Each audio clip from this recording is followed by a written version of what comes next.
The blizzard that tore through New Mexico territory in the winter of 1882 brought death to everything it touched, and Catherine James knew she would be next if she did not find shelter soon. Her fingers had gone numb hours ago, her feet barely responding to her desperate commands as she stumbled through snow that reached past her knees. The horse she had been riding lay dead 3 miles back, its heart simply given out from the cold and exhaustion. She had taken what little she could carry and pressed forward because stopping meant freezing to death where she stood. The wind screamed in her ears, mocking her prayers, and just when she thought she would collapse into the white death around her, a light flickered in the distance. Catherine fixed her eyes on that golden glow and pushed her body beyond what she thought possible. Each step was agony. Each breath burned her lungs. But that light grew closer, transforming from a pinpoint into the warm rectangle of a window, then into the solid shape of a ranch house. She fell against the door more than knocked on it, her fists barely making sound against the wood. Her vision blurred. Her knees buckled. The door opened just as she collapsed forward. Strong arms caught her before she hit the ground. Through the haze of near unconsciousness, she heard a deep voice, rough with concern. "I have got you. You are safe now. I have got you."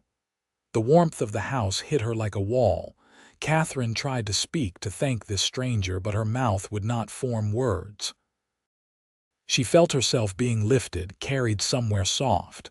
Blankets surrounded her. A fire crackled nearby. Hands worked to remove her frozen boots, her snow-crusted coat. The movements were efficient but gentle, nothing improper, and through it all that voice kept murmuring reassurances. "You are safe now. I am going to help you. Just hold on." Catherine let the darkness take her, surrendering to exhaustion and cold and the strange trust that this unknown voice inspired. When she woke, sunlight streamed through a window, so bright against the snow outside that she had to squint. She lay in a bed piled high with quilts, dressed in a flannel nightshirt that was far too large for her. The room was simple but clean, with wooden walls and a small table holding a wash basin. Her own clothes hung near the fireplace, presumably drying. For a moment, panic seized her. Where was she? Who had undressed her? But then memory returned in fragments. The storm, the door, the voice, "You are safe now." The door opened quietly and a man stepped in carrying a tray. He was tall, probably in his mid-20s, with dark hair that fell just past his collar and eyes the color of summer grass. His face was weathered from sun and wind, handsome in a rugged way that spoke of hard work and honest living. When he saw she was awake, relief flooded his features. "Thank God," he said, setting the tray on the bedside table. "I was starting to worry. You slept for almost 2 days. 2 days." Catherine's voice came out as a rasp. "The cold took a lot out of you. I am Keith Kennedy, by the way. This is my ranch about 7 miles outside Socorro. You are safe here. No one is going to hurt you." There was something about the way he said it, an emphasis on the word safe, that made Catherine realize he understood she was running from something. The thought should have frightened her, but instead she felt tears prick her eyes. She had been running for so long, always looking over her shoulder, always afraid. "Catherine," she whispered. "Catherine James." "Well, Miss James, you need to drink this broth and eat something. You have got a touch of frostbite on a few fingers and toes, but nothing permanent if we take care of it right." He handed her a mug of steaming liquid. His hands were large and calloused, the hands of a working man, but his touch was remarkably gentle.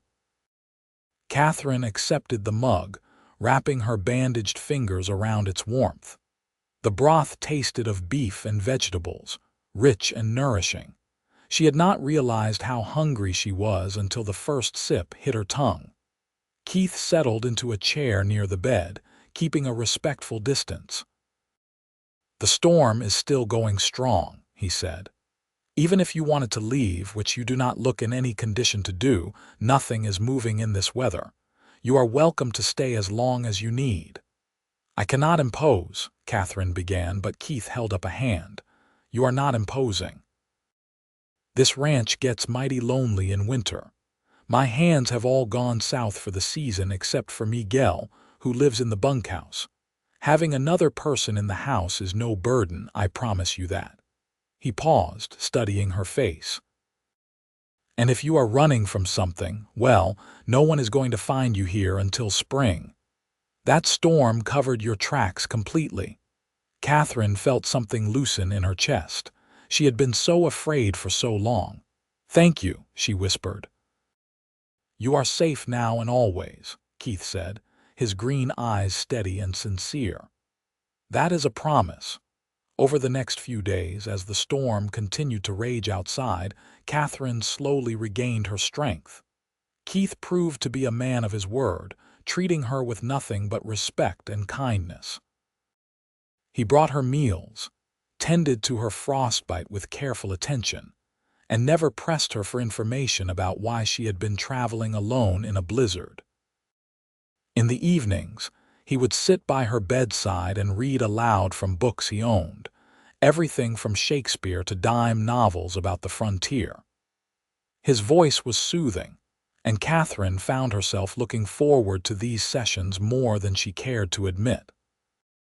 On the fourth day, she felt well enough to leave the bed and venture into the main room of the house.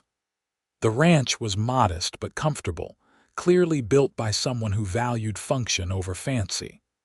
A large stone fireplace dominated one wall, its mantel holding a few photographs in simple frames. The furniture was sturdy and well made. The kitchen area was neat and organized. Through the windows, she could see the storm had finally broken, leaving behind a world transformed into white silence. Feeling better, Keith emerged from the kitchen with 2 cups of coffee. He handed her one and gestured to the sofa near the fire. "You have got more color in your cheeks." "I feel almost human again," Catherine admitted, settling onto the sofa. The coffee was strong and hot, perfect for a cold morning. "I owe you my life. You do not owe me anything." "Anyone would have done the same." "No," Catherine said quietly, "not anyone, and especially not for someone like me." Keith sat in the chair across from her, his expression curious but patient. "Someone like you," Catherine stared into her coffee cup, wrestling with how much to tell him. He had saved her life, had been nothing but kind, and yet the habit of secrecy was hard to break. But she was tired of running, tired of lies. If she was going to stay here even temporarily, he deserved some version of the truth. "I was engaged to be married," she began slowly, "to a man named Thomas Whitmore. He owns a large cattle operation near Santa Fe, or rather his father does. Thomas is set to inherit everything." She took a breath. "I thought I was fortunate. Thomas was handsome and wealthy, and my father's ranch was failing. The marriage would have saved my family from ruin." "But," Keith prompted gently, "but Thomas was not the man he pretended to be. After we were engaged, he began to show his true nature. He was controlling, cruel. He would grab my arm hard enough to bruise if I disagreed with him, then apologize with gifts and promises to change. It kept getting worse." Catherine's voice dropped to barely above a whisper. 2 months ago, he hit me hard enough that I could not hide the marks. When I told him the engagement was over, he said I belonged to him and no one would believe me if I claimed otherwise. His family has power and influence. My father was dead by then. My mother remarried and moved east. I had no one. Keith's jaw tightened, but he said nothing, letting her continue. "I planned my escape carefully.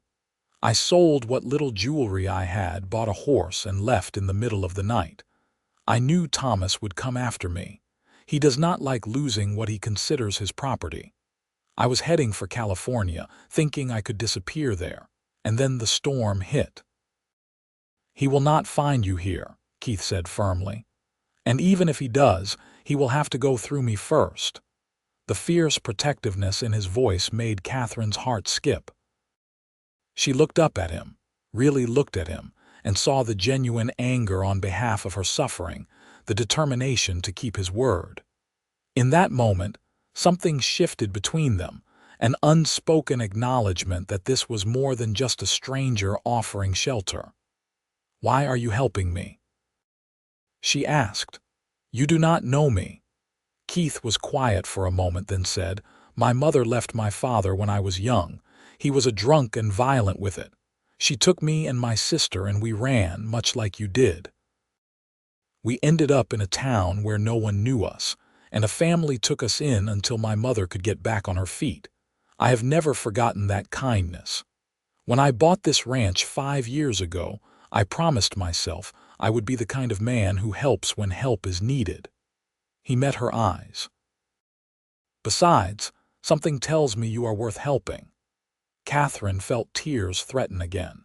She had cried more in the past few days than she had in years, but these were different tears, born of relief and gratitude and something else she was not ready to name yet. "Where is your sister now?"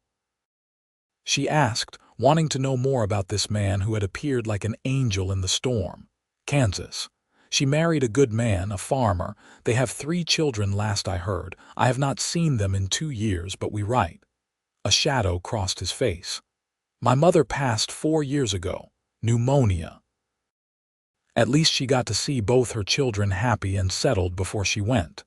"I am sorry." "Me too. She would have liked you, I think." Keith stood and moved to the window, looking out at the snow-covered landscape. "The storm has passed, but we have got at least 4 feet of snow out there. Nothing is moving for a while. If you are worried about your reputation, staying here unchaperoned, Miguel's wife Rosa lives with him in the bunkhouse. She can come stay in the house if that would make you more comfortable." Catherine considered this. In normal circumstances, staying alone with an unmarried man would be scandalous. But these were not normal circumstances, and she found she trusted Keith completely. "That is not necessary. You have been nothing but respectful. And truthfully, my reputation is already ruined by running from an engagement. One more scandal hardly matters. It matters to me that you feel safe and comfortable." "I do," Catherine said, surprised by how true it was. "For the first time in a very long time, I actually feel safe." The days turned into a week, then 2. The snow slowly began to melt under the strengthening sun, but the roads remained impassable. Catherine did not mind. She had fallen into an easy rhythm at the ranch, insisting on helping with chores despite Keith's protests that she was a guest and still recovering. She cooked meals while he tended to the animals, bringing hay to the horses and cattle that had sheltered in the barn during the storm. She mended clothes and helped Rosa, Miguel's wife, with the endless tasks that kept a ranch running. Rosa was a round, cheerful woman in her 40s who spoke English with a thick accent and had taken an immediate liking to Catherine. She also clearly approved of the way Keith looked at Catherine when he thought no one was watching. "That man, he never looks at anyone like he looks at you," Rosa said one afternoon as they kneaded bread dough in the warm kitchen. "I work for him 3 years now, and never does he bring a woman to this house." "I arrived uninvited during a storm," Catherine protested, feeling her cheeks warm. "It is not as though he courted me here." "No, but he could send you to stay with Miguel and me in the bunkhouse. He could treat you like a burden. Instead, he treats you like you are precious." Rosa shaped her dough into a loaf with practiced efficiency. "You like him too, I see it." Catherine could not deny it.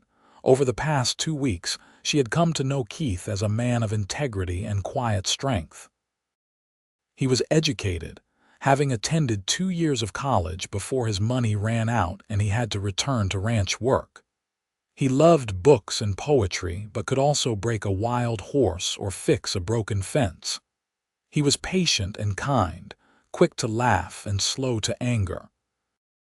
and he was handsome in a way that made her heart race whenever he smiled at her. But more than any of that, he made her feel valued. He listened when she spoke, asked her opinions, treated her as an equal rather than a possession. After Thomas, after months of being made to feel small and worthless, Keith's regard was like water in a desert. "It does not matter what I feel," Catherine said quietly. "I am a woman with nothing. My father's ranch was sold to pay debts. I have no dowry, no prospects. And I come with danger attached. If Thomas finds me, anyone associated with me will be in trouble. You think Keith cares about dowries? That man judges people by their character, nothing else. And as for danger, he is not afraid." Rosa punched down her dough with emphasis. "You both deserve happiness. Do not throw it away because of fear." That evening, Keith asked Catherine to take a walk with him. The snow had melted enough to clear a path around the house and toward a small rise that overlooked the valley. They bundled in coats and gloves, their breath forming clouds in the cold air. The sun was setting, painting the sky in shades of orange and pink that reflected off the remaining snow. "I wanted to show you this," Keith said as they reached the top of the rise. Below them, the valley spread out in stunning beauty, the ranch nestled in the center like something from a painting. "This is why I bought this land. No matter how hard the work gets, I can come up here and remember why it is all worth it." "It is beautiful," Catherine breathed. "I want you to stay," Keith said abruptly. "Not just until the road's clear. I want you to stay permanently if you are willing. You can live here as my wife, or if you need more time, just as someone under my protection. But I want you to know that you have a home here for as long as you want it." Catherine's heart pounded. "Keith, you barely know me." "I know enough. I know you are brave and strong. I know you would rather risk death in a blizzard than stay with a man who hurt you. I know you are kind to Rosa and Miguel, that you laugh at my terrible jokes, that you read poetry when you think no one is watching." He turned to face her fully, his green eyes intense. "I know that I have never felt about anyone the way I feel about you. If that is moving too fast, I understand. But I needed you to know." "I feel the same way," Catherine whispered. "But I am afraid. Not of you, never of you, but of what Thomas might do if he finds me. I could not bear it if you were hurt because of me." Keith reached out and gently took her hand. Even through their gloves, she felt the warmth and strength of his touch. "Catherine, I am not afraid of Thomas Whitmore or any man like him. This is New Mexico territory, not Santa Fe high society. Out here, a man is judged by his actions, not his father's money. If he comes looking for you, he will find you are under the protection of someone who will not back down. You could be killed. I could be thrown from a horse tomorrow, or caught in another blizzard, or struck by lightning. Life has no guarantees. But I would rather live 1 month truly happy with you than a lifetime safe and alone." He squeezed her hand. "You do not have to decide now. Stay through the winter. Get to know me better. Let me prove that I mean what I say. And when spring comes, if you want to move on, I will help you get to California or wherever you want to go. But if you want to stay, if you think you could build a life here with me, then I will spend every day making sure you never regret it." Catherine looked at this man who had appeared like a miracle when she needed one most. She thought about the past 2 weeks, the easy companionship that had grown between them, the way her heart lifted whenever he entered a room. She thought about the alternative, a life always running, always alone, always looking over her shoulder. "I want to stay," she said. "I want to try." The smile that broke across Keith's face was like sunrise. He pulled her into an embrace, warm and secure, and Catherine rested her head against his chest, hearing his heart beat strong and steady. For the first time since her father died, she felt like she had found a place where she belonged. Winter loosened its grip gradually as February turned to March. The roads became passable again, and life on the ranch picked up its pace. Catherine threw herself into learning everything she could about ranch life. She learned to ride the gentle mare Keith gave her, a pretty palomino named Daisy. She learned to help with the spring calving, staying up all night when a cow had trouble birthing. She learned to shoot, Keith patiently teaching her until she could hit a target with reasonable accuracy. A woman living on a ranch needs to know how to protect herself, he explained. Not just from men, but from rattlesnakes and coyotes and all manner of things that can go wrong. They grew closer with each passing day. Keith was not a man given to flowery speeches, but he showed his feelings in 100 small ways. He brought her wildflowers he found while riding the property. He taught her to play chess in the evenings and pretended not to notice when she beat him. He listened to her dreams of perhaps starting a small school in Socorro, teaching children whose families could not afford a formal education. "You would be a wonderful teacher," he told her. "You have patience and you care about helping people. If that is what you want to do, I will support it however I can." For her part, Catherine found herself falling deeper in love with every passing day. Keith was everything Thomas had not been. Where Thomas had sought to control and diminish her, Keith encouraged her to grow and try new things. Where Thomas had been quick to anger and blame, Keith was steady and calm. Where Thomas had made her feel afraid, Keith made her feel cherished. They had not spoken again about marriage, both content to let their relationship develop naturally. But Catherine caught herself imagining a future here, children running through the house, growing old with this good man who had saved her in every way a person could be saved. In early April, as Catherine was hanging laundry in the yard, Rosa came running from the barn with urgency written across her face. "Catherine, riders coming. 3 men, well-dressed. Miguel says they look like they are from Santa Fe." Catherine's blood ran cold. She knew with terrible certainty who those riders were. Thomas had found her. "Where is Keith?" she asked, forcing herself to stay calm. "In the house, working on accounts." "Get Miguel and stay in the bunkhouse. No matter what happens, do not come out unless Keith or I call for you." Catherine hurried toward the house, her mind racing. She would not let Keith be hurt because of her. If she had to go with Thomas to protect him, she would find another way to escape later. But when she burst through the door, Keith took one look at her face and understood. He is here. 3 riders. It has to be him. Catherine grabbed Keith's arm. "Please, just let me go with him. I will find a way to escape again. I cannot let you be hurt because of me." Keith's expression hardened in a way she had never seen before. "Catherine, I told you that you are safe here and I meant it. I am not letting him take you anywhere." He went to the gun cabinet and pulled out a rifle, checking that it was loaded. "Stay inside. No matter what you hear, stay inside until I come get you." "Keith, no. You do not understand what kind of man he is. He has money and power and no conscience. And I have right on my side. That counts for something."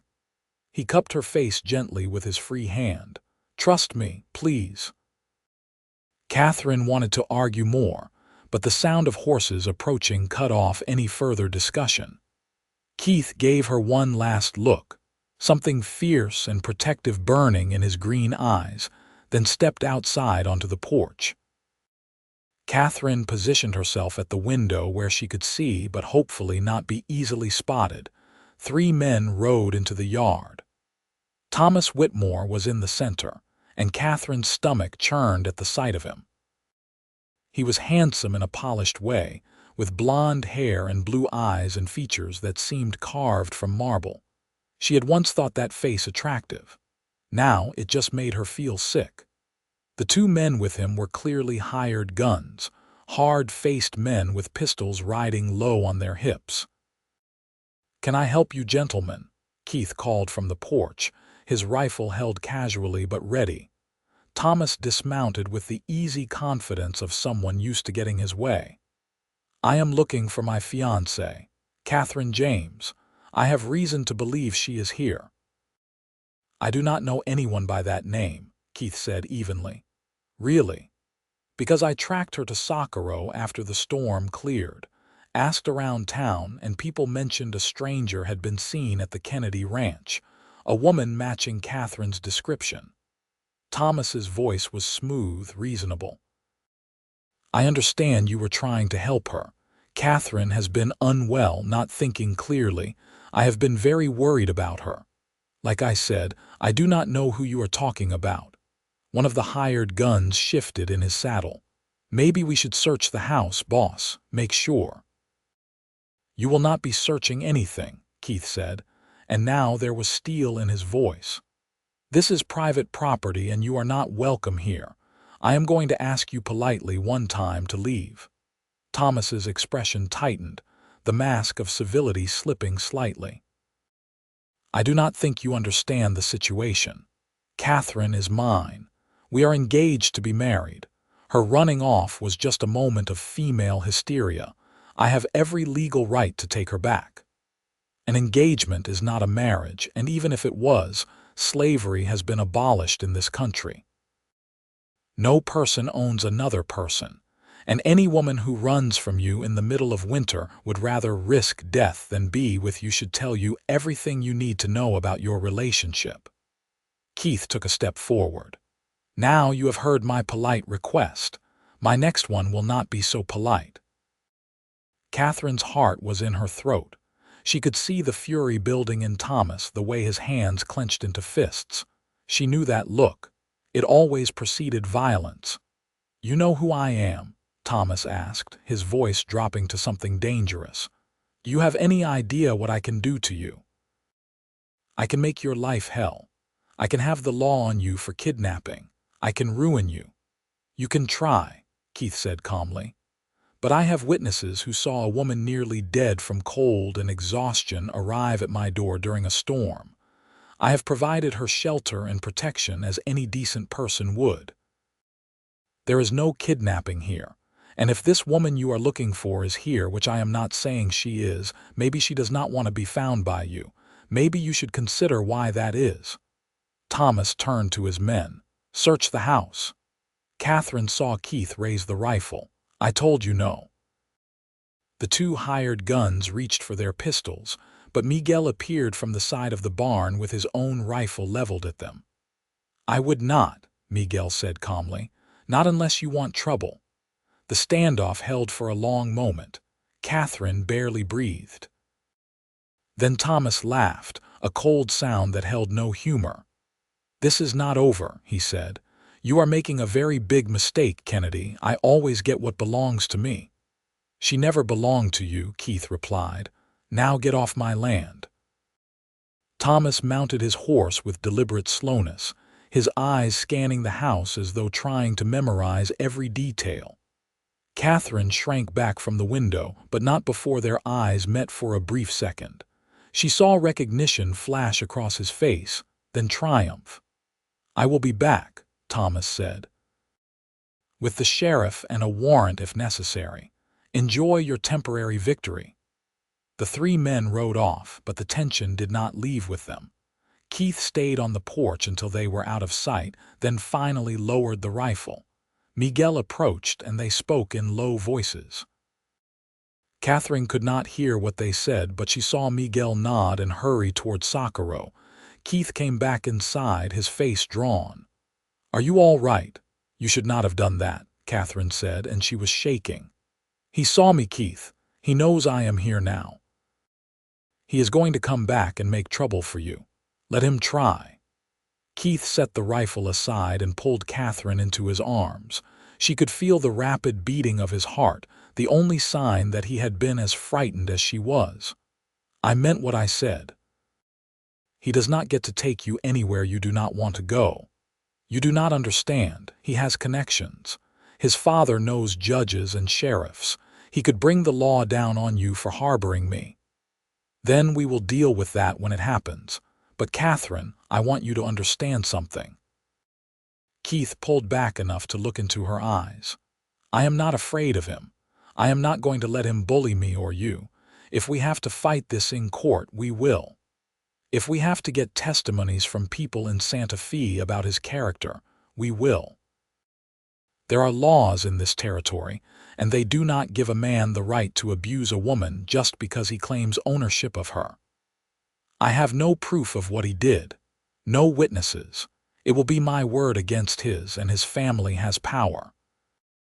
You have the proof of running away in the middle of a deadly storm. You have your own testimony. And I am betting you are not the first woman he has hurt. Men like that usually have a pattern. Keith stroked her hair gently. Miguel went to fetch the sheriff from Socorro. Jim Patterson is a good man, honest. He will listen to our side of the story. We are going to do this right, legally. Thomas Whitmore does not get to win just because he is rich. Over the next few hours, Catherine told Keith everything. Every incident, every threat, every moment of fear she had endured during her engagement to Thomas. She told him about the bruises she had hidden under long sleeves, the times Thomas had squeezed her throat just hard enough to frighten her, but not hard enough to leave marks.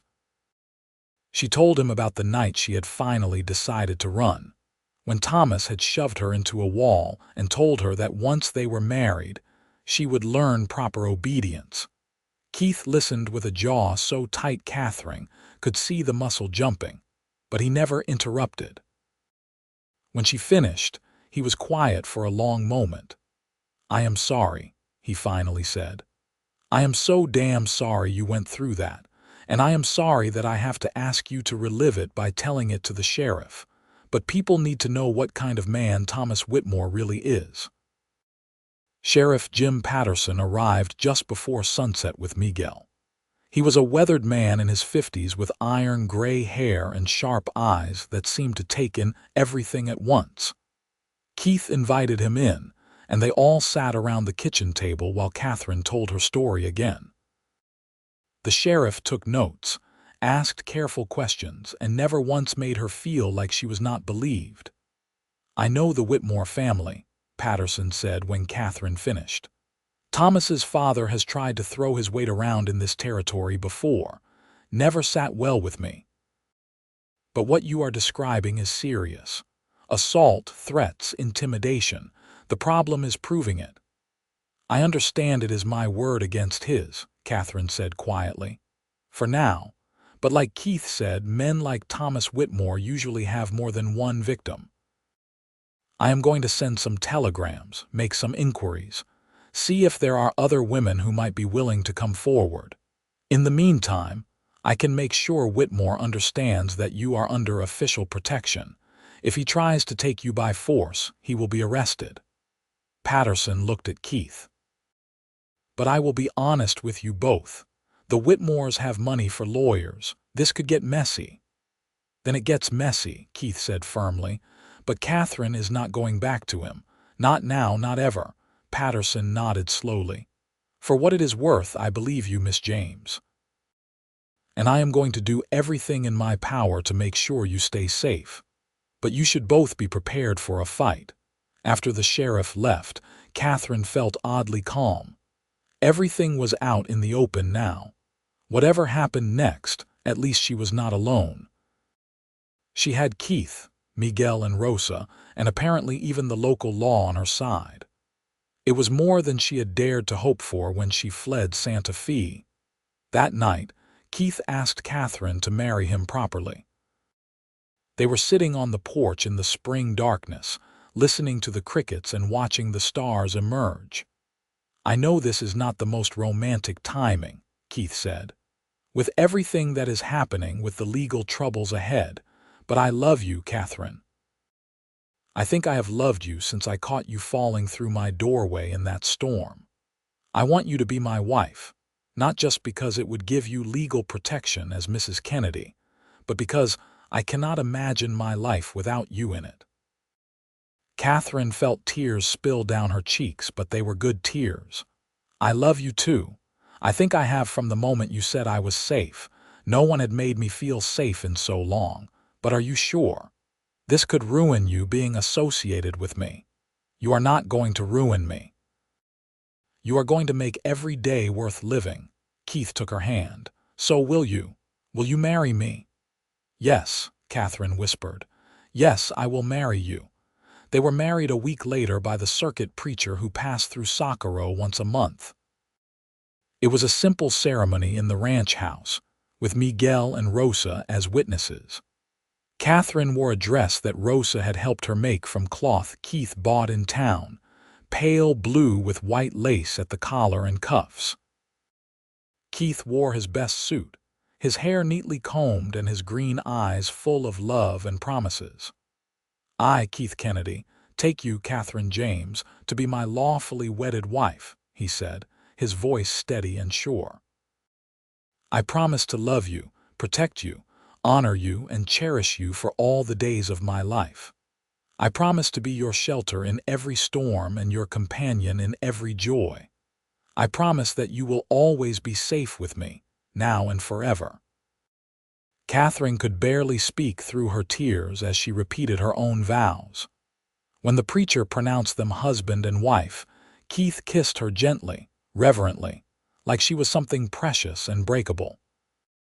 That night, in the quiet darkness of their shared room, they truly became husband and wife in every sense.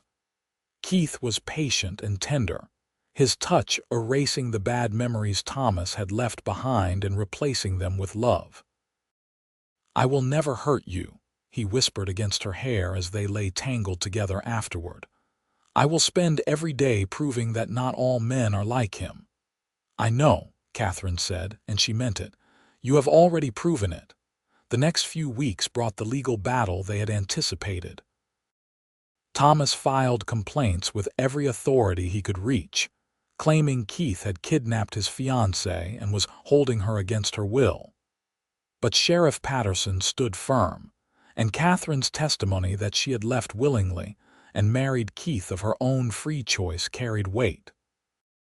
The fact that she and Keith were now legally married complicated Thomas's claims significantly. Then, Sheriff Patterson's inquiries started bearing fruit. 2 other women came forward with stories similar to Catherine's. One had been briefly engaged to Thomas 3 years earlier and had broken it off after he struck her. The other was a maid who had worked in the Whitmore household and left after Thomas had cornered her and made unwanted advances, then threatened her when she resisted. Neither woman had reported these incidents at the time, afraid of the Whitmore family's power, but they were willing to give sworn statements now. The weight of multiple accusations, combined with Catherine's legal marriage to Keith, finally forced Thomas to back down. His father, apparently concerned about the family's reputation, ordered his son to drop the matter and focus on business. Thomas sent one final message through his lawyer, a threat that he would not forget what Keith had done. But he made no further attempts to contact Catherine. As spring gave way to summer, Catherine finally began to relax. She started the small school she had dreamed of, teaching children from the surrounding ranches a few days a week in a room Keith helped her set up in the barn. She loved the work, loved seeing young minds light up with learning. Keith was endlessly proud of her, bragging to anyone who would listen about his brilliant wife. Life settled into a rhythm both peaceful and fulfilling. Catherine helped run the ranch alongside Keith, their partnership extending to every aspect of their lives. They talked about everything, made decisions together, supported each other's dreams. Miguel and Rosa became more than employees but true friends. The ranch prospered under Keith's careful management and Catherine's organizational skills. In November, almost a year after the storm that had brought her to Keith's doorstep, Catherine realized she was pregnant. She told Keith one evening over dinner, watching his face transform with joy. "A baby," he breathed. "We are going to have a baby. Are you happy?" Catherine asked, though she could see the answer written all over his face. Happy does not even begin to cover it. Keith came around the table and pulled her into his arms. You have given me everything, Catherine. A home that is really a home, love, purpose. And now a child. I am the luckiest man alive. I am the lucky one, Catherine said. You saved my life in every way possible. Their son was born the following June, a healthy boy with his father's green eyes and his mother's dark hair. They named him Samuel, after Keith's grandfather. Catherine had never known love like she felt for this tiny person, this perfect combination of her and Keith. Watching Keith with Samuel made her fall in love with her husband all over again.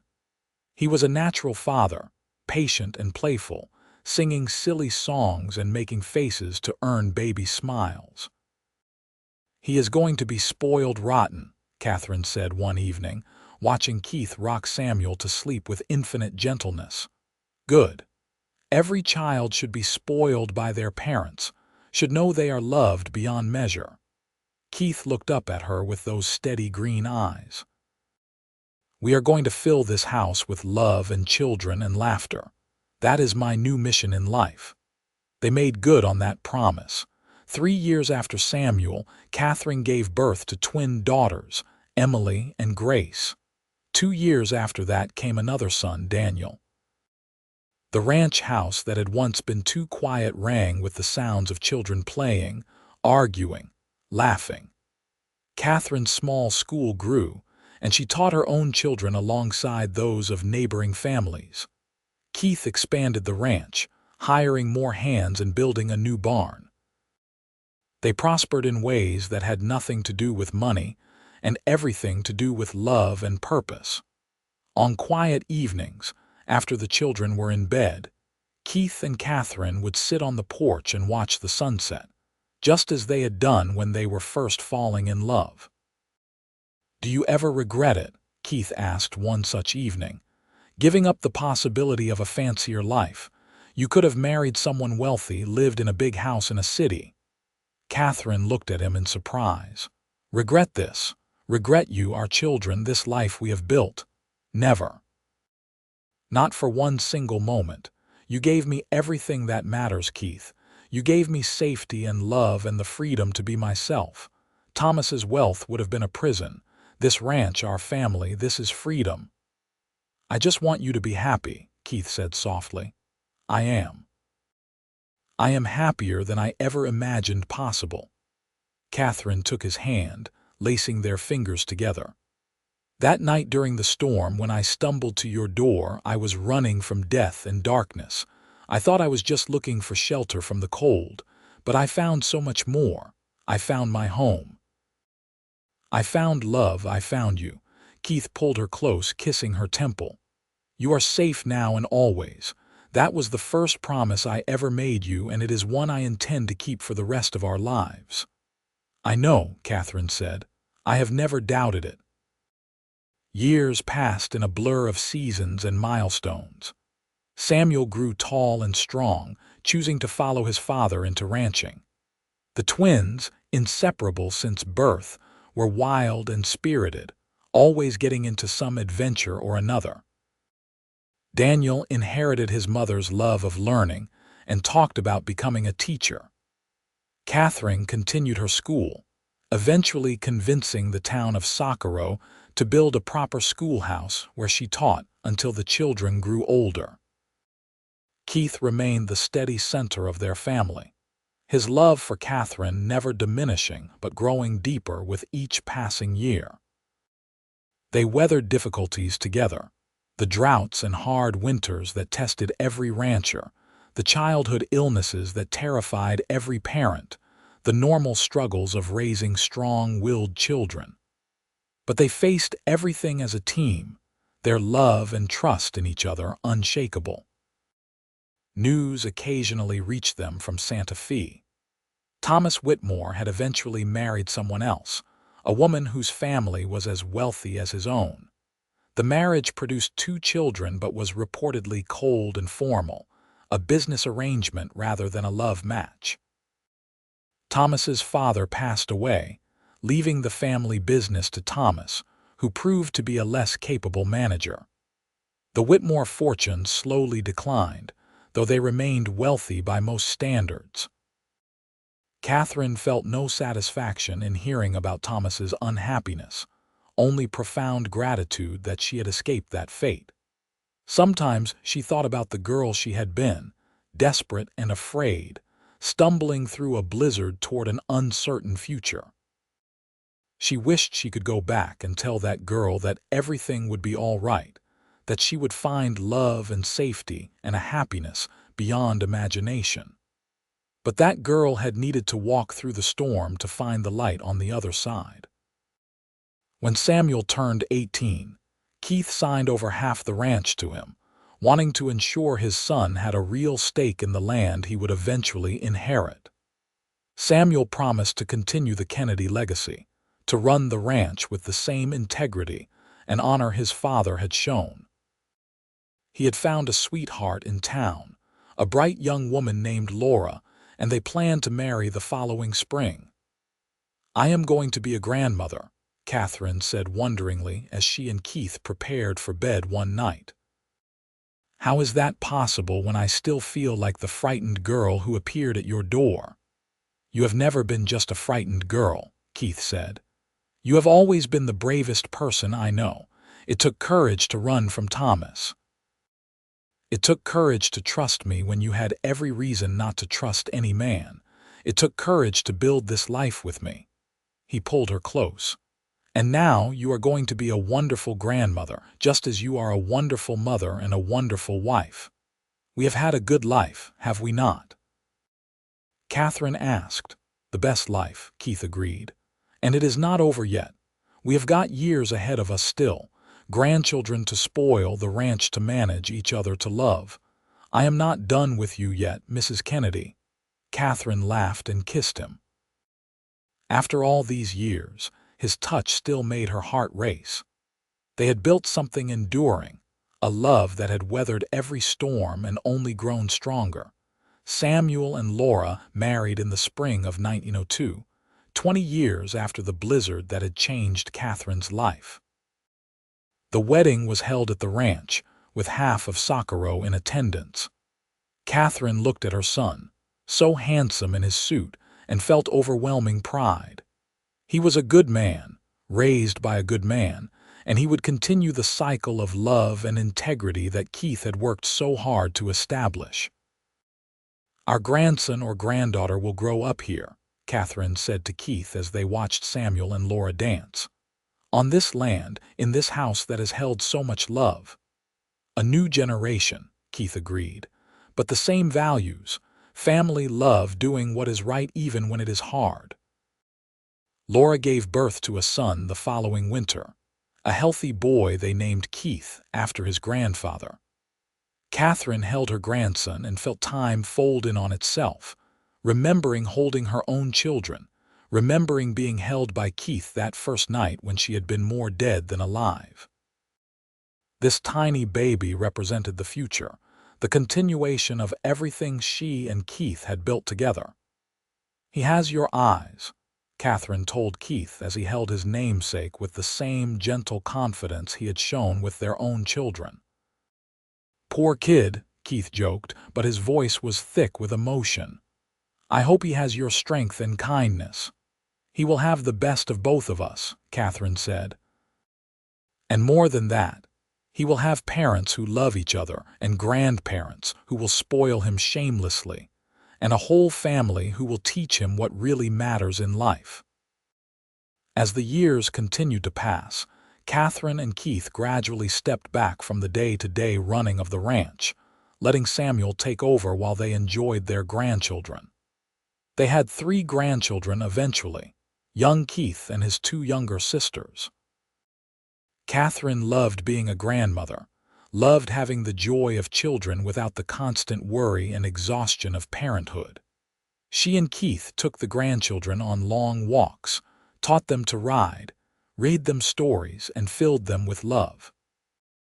Emily and Grace both married and moved to different towns. Emily to Denver with her husband who worked for the railroad, and Grace to Albuquerque where her husband practiced law. Daniel became a teacher as he had always wanted, taking over Catherine's school and expanding it. He married a fellow teacher, and they had 2 children of their own. The Kennedy family grew and flourished, all of them carrying forward the values Keith and Catherine had instilled. On their 25th wedding anniversary, Keith organized a celebration that brought all their children and grandchildren back to the ranch.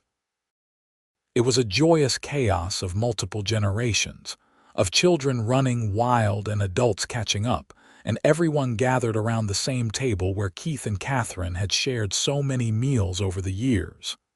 Speech. Someone called, and everyone took up the cry. Keith stood, pulling Catherine up with him. His hair was more gray than dark now, his face lined from years in the sun, but his green eyes were as bright as ever when he looked at his wife.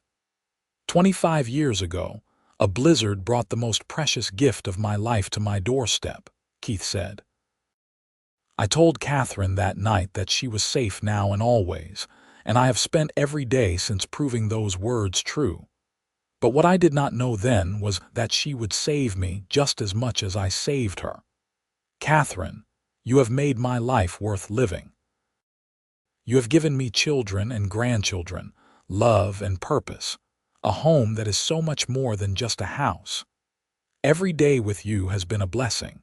Here is to 25 more years and to a love that will last beyond time itself. Catherine could not speak through her tears, so she just kissed him while their family applauded and cheered. Looking around at all these people, this family she and Keith had created together, she felt such profound gratitude. She had escaped death and darkness and found not just survival but joy. Not just safety but love.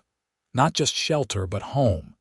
Keith and Catherine lived to see their golden anniversary, surrounded by children, grandchildren, and even a few great-grandchildren.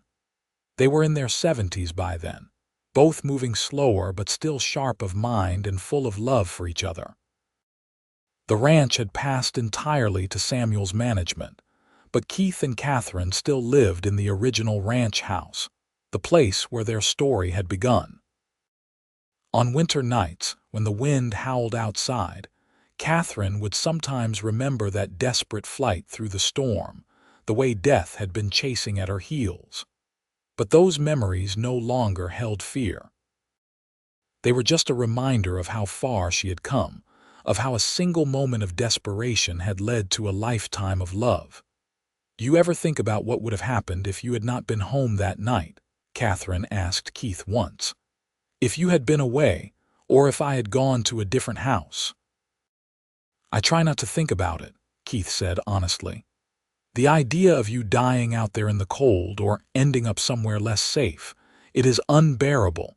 I thank God every day that the storm brought you to my door and not somewhere else. I think it was always meant to be you, Catherine said. I think I was always meant to find you one way or another. Then I am grateful to fate or providence or whatever forces in the universe brought us together, Keith replied, kissing her forehead. You are still the best thing that ever happened to me. They passed quietly in their sleep within months of each other, Keith first, and then Catherine, as though she could not bear to be parted from him for long. They were laid to rest on the rise overlooking the valley, the place where Keith had first asked Catherine to stay. Their children placed a single stone for both of them, inscribed with their names and dates and a simple message. Love endures. The ranch continued under Samuel's care, then his sons, passing through generations but always remaining in the Kennedy family. The story of how Keith and Catherine met became family legend, told to each new generation as a reminder that love can be found in the darkest moments, that courage and kindness can change everything, that a promise given is a promise kept. The house Keith built still stands, weathered by time but solid, just like the love that once filled it. Sometimes, on winter nights when snow falls soft and silent, locals swear they can see lights in the windows and hear the sound of laughter, as though the best parts of love never really die but remain, warming the cold world with remembered joy. Catherine had run into a storm looking for shelter and found instead her destiny. Keith had offered protection to a stranger and found instead his soulmate. Together they built a life that mattered, a love that endured, a family that flourished. They proved that the greatest treasures are not found in wealth or status, but in the everyday moments of caring, in promises kept, in the steady devotion of two hearts that chose each other against all odds and never wavered. Their story became a reminder that darkness can be survived, that storms eventually pass, that there are still good people in the world who will open their doors to those in need. It became a testament to the power of love, not just to comfort but to heal, not just to survive but to thrive, not just to endure but to transform everything it touches. And so the legacy of a cowboy and the woman Winter brought to his doorstep lived on, not in monuments or wealth, but in the family they created, the values they instilled, and the enduring truth that love, real love, is the one thing that can make any life complete. They had found each other in the cold darkness of a blizzard, and they had created between them a warmth that lasted far beyond their own lifetimes, a light that continued to shine for all who came after. Proof that sometimes the greatest love stories begin with the simplest words. You are safe now and always.